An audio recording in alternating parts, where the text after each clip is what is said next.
আজকে আমি মুগ ডাল দিয়ে লাউ শাক বানাবো। এই যে লাউ শাকগুলো দেখেন ডাটা পাতা সব নিয়ে নিয়েছি, কেটে ধুয়ে নিয়েছি। এখানে আছে মুগ ডাল, আর এখানে আছে লবণ, হলুদ, আর সোমবারের জন্য হলো গোটা জিরা, তেজপাতা, আদা আমি ছেঁচে নিয়েছি, আর এখানে শুকনা লঙ্কা, আর এই যে কাঁচা লঙ্কাগুলো আমি এই যে ফাটিয়ে দিয়েছি।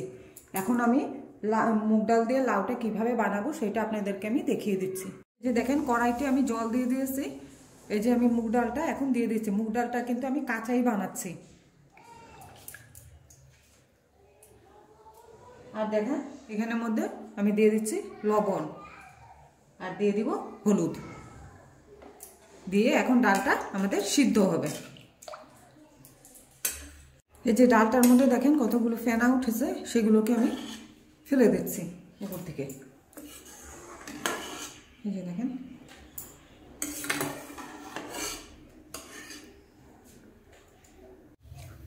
এই যে দেখেন ডালটা অল্প সিদ্ধ হয়ে গিয়েছে।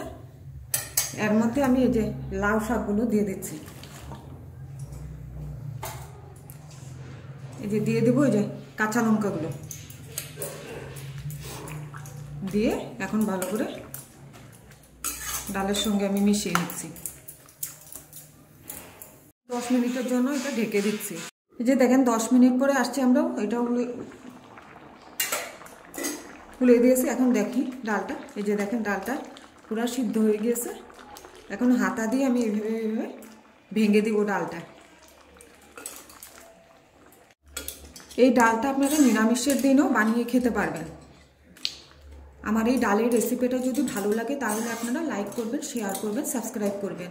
এখন আমি এটাকে নামিয়ে সোমবার দিয়ে দেব। দেখেন কড়াইতে আমি সরষের তেল দিয়ে দিয়েছি, তেলটা গরম হয়ে গেছে। দিয়ে দিব এই যে গোটা জিরা,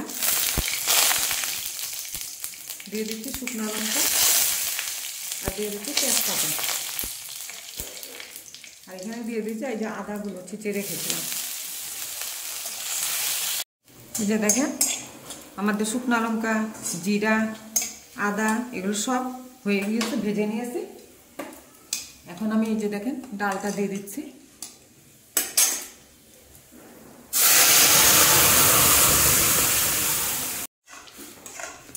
এই যে দেখেন ডালটা দিয়ে দিয়েছি।